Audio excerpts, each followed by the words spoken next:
as business owners, how do we deal with the two challenges of growing our business and growing our personal wealth or personal life?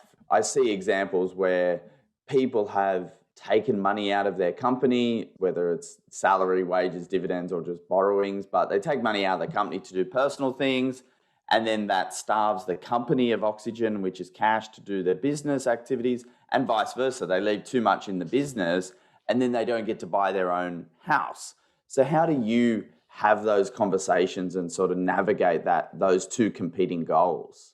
It's a challenge. I don't think there's a silver bullet for this, especially with the younger clients that I'm working with, where from that period of say 25 to 35, we're going through almost 90% of the major life events that we're ever going to experience. We get into relationships, we're getting married, having kids, buying a house, maybe selling a house, buying investment property, hopefully not, but maybe getting a divorce, having a second child. All those things happen in a very short space of time. And if we're starting a business in there, we just throw a heap of complexity on top of that. I think it comes down to planning ahead, which is obviously the thing that we do in our business, and setting out those priorities and being super clear on what those priorities are. Because we see it with the taking the money out. And we've had an example recently where they wanted to buy a house, but they also wanted to grow the business. Naturally, the house won because most people want to buy their own house. And we stripped all the money out of the business.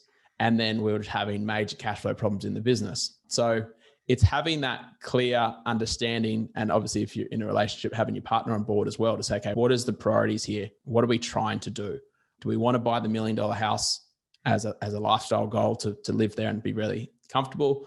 Or are we willing to sacrifice that for the next couple of years to then grow this business to then help us get further ahead later on in life? And the challenge there is that instant gratification, which obviously we all struggle with, is having that instant gratification of buying that house today versus buying 3 houses in 5 years' time. And that's the hard part. But it's knowing what those clear goals are to say, okay, do you want to build the biggest business in town? Fantastic. Do you want to build a small business and be super comfortable and have a nice lifestyle? And it's the constant challenge that we have of that money versus lifestyle. So what are your financial goals? What are your lifestyle goals? What's the priority? Where do you see it? What's your partner's goals? What's your goals? Okay, cool. Then let's map and build that to suit you. It's not a clear answer, but it's definitely a challenge.